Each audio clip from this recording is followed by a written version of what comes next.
Welcome. Welcome to the stream, guys. Hope everybody's doing great. It's a great day where I'm at. The sun is shining bright, and it's wonderful to see you. And I hope you guys again are doing well. I really didn't want to talk much on here. In fact, I'm trying to not post as much on the internet. There's several reasons for that, which I'm not going to get into. But the internet's changing, and with everything that's going on, be very careful what you say on the internet. So, several things I want to talk to you about. I hope you guys stay. Facebook's a place for memes. It's not a place really to voice your concerns. It's not really a place to have debate or speak one-on-one. But I'll tell you, Facebook is really good at manipulating you and giving you images. Now, I've been saying this for years, and they basically own you. I'm not saying Facebook, but they know who you are, and they know where you live, and they know your coordinates, and they know where you travel every day, and they know what you ate for breakfast, they know what you ate for lunch, and they know what you ate for dinner. So they know a lot about you. And that's why their stock is up, and small businesses are down. Now,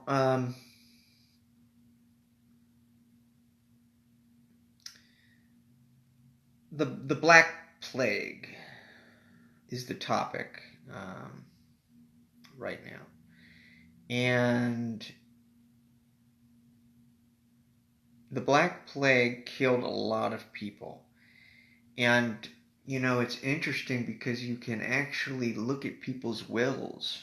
If you do some research, you can actually look at people's wills, and people wrote their wills as they were dying from the Black Plague, and you can tell with the language. They wanted to leave their property to their loved ones as they were dying of buboes, as the buboes appeared on their skin.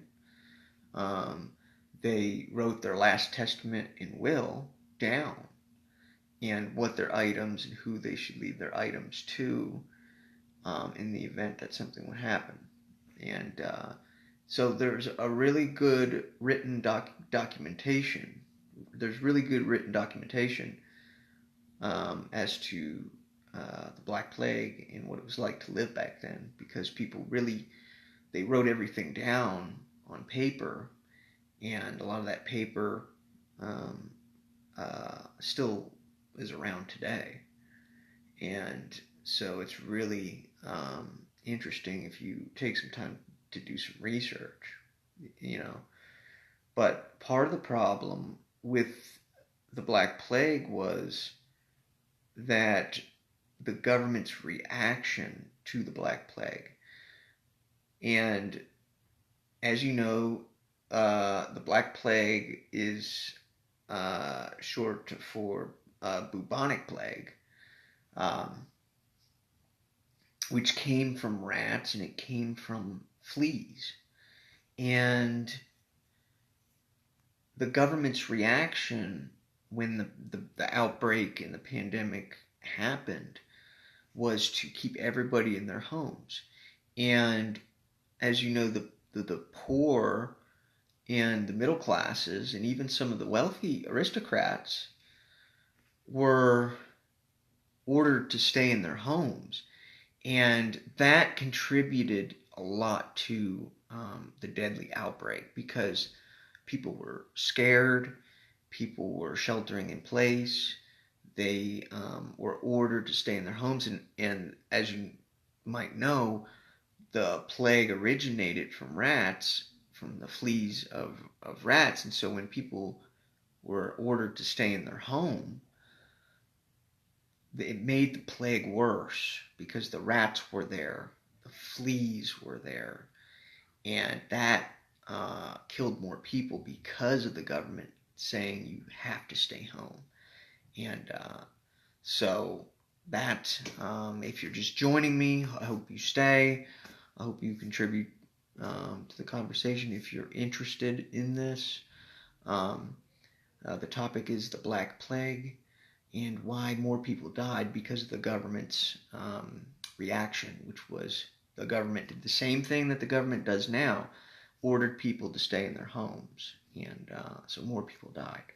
So as a result, I think it's interesting too. Currently, there's also several things I wanted to talk about. Okay. The media is not saying. What is the media not saying? Let's focus on that. Let's focus on what the media is not saying, shall we? We're focused so much on what the media is saying. Let's focus on what the media is not saying. How about that? Okay. The constant fear and the constant propaganda, that doesn't help.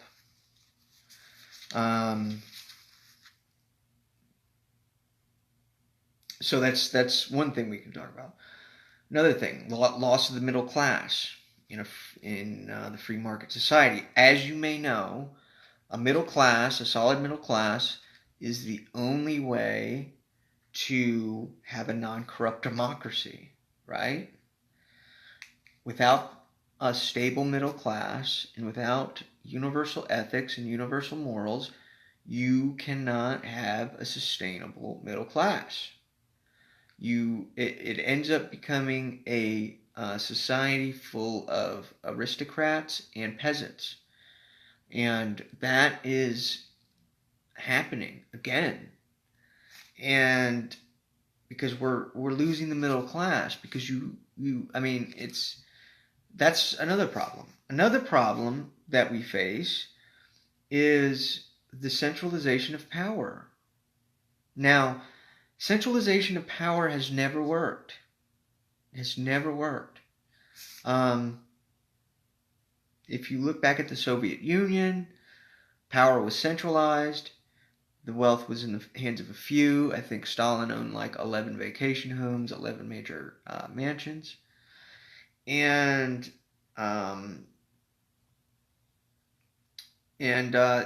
there's so many different examples. China,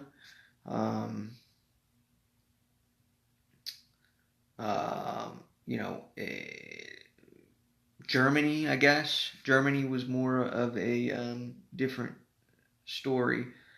But that is another thing. So those are some things that are happening now. But what is the media not saying? Now, technology really plays a part in this because for the past 20 years, we have, especially within the past 12 years, since 2008, we have started to carry around a phone.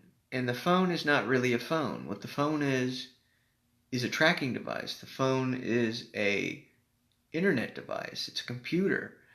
This is what really has led us to the place that we're in, to where we become a society of aristocrats and peasants, because the technology is such that it's a binary system, so it's a winner take all system. um, exacerbated by technology, in my opinion. That's my opinion. Now, and I've been saying this, and if you go back on my videos for the past couple of years, I've been saying this for years. This is not something that I just talked about recently. Um, and I knew this because things started to change back in 2008, 2009, but really in 2012, 2013. Um, I noticed people's behavior was changing, and people were not as friendly. People were not as social.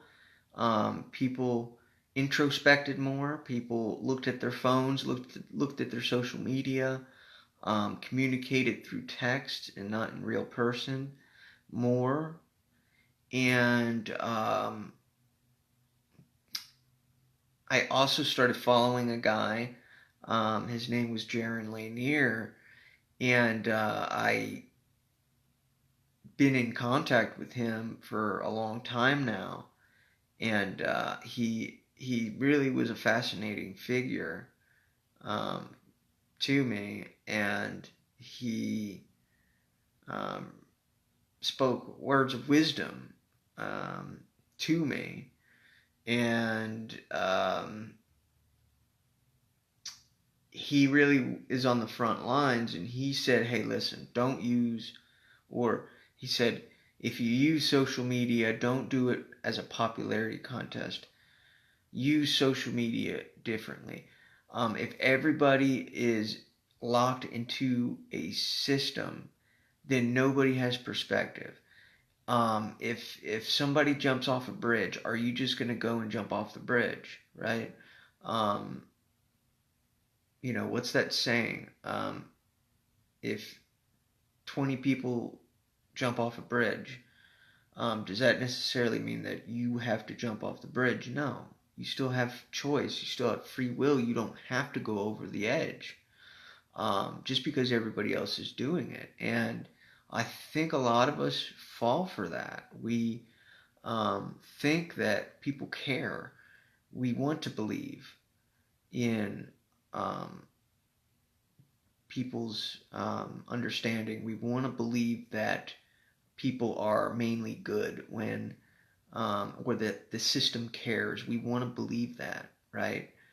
And it's not always true.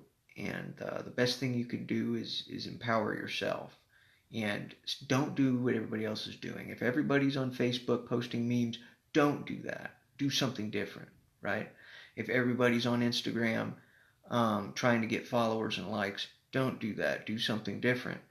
This is how you can change. And everybody's unique. Everybody has a purpose, and that's the problem nowadays. Is we're all scientists, but we're not artists. We're not we're not thinking outside the box. We are just sitting here reacting, right? We're just reacting to what is happening currently instead of thinking ahead, instead of creating new ideas. Um, and these things have always been here. The fear has always been here, but it's ratcheted up. But things like disease and cancer and car crashes and death has always been here. Um, and I think we are being asked to believe a little much currently. I think the lies are being used for political gain, and so um, that's part of what I wanted to tell you guys, to anybody who watches this video, because I know most people will not watch this video. But philosophy matters. Individual perspectives matter in the end. a sustainable way of living matters. And that is what we're going to find out. We're going to learn that lesson the hard way. We are going to, the system is unsustainable, so something new will arise, but hopefully something better than before will arise. That's my hope for the future. The current system is not going to last. And that's natural. That, you can say, is biology. The current system is not going to last. There's going to have to be something different. And what did our parents leave us? Did our parents leave us better off than they had it? And know that when I'm talking about parents, I'm not talking about your personal parents. I'm talking about the generation before you. Did they leave the world a better place than what they inherited? Did they leave it? My view is no, they didn't. They squandered it. They took advantage of it.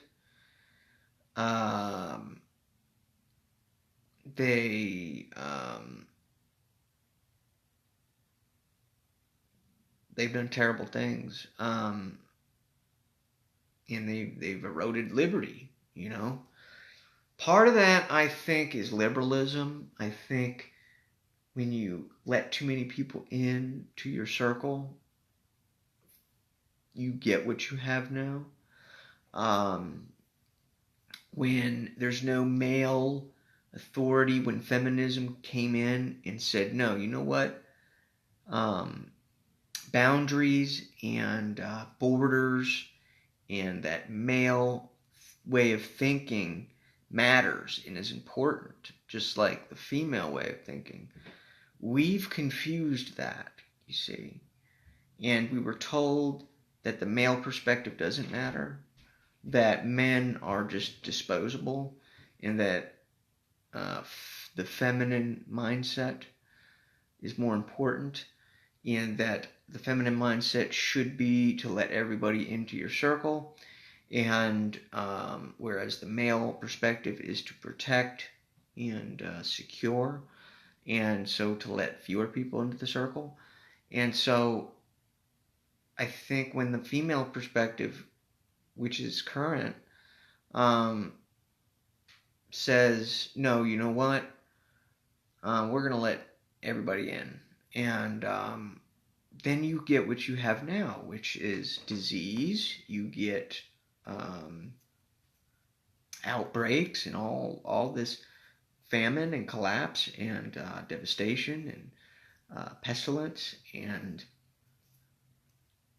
murder hornets, right? So, yeah, it's really interesting that the liberal mindset really has helped to cause pandemics, which is what we're living through now.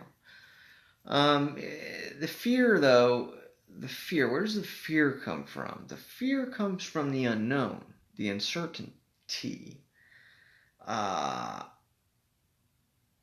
And something new again, something new will come. What that is, I don't know. Nobody knows.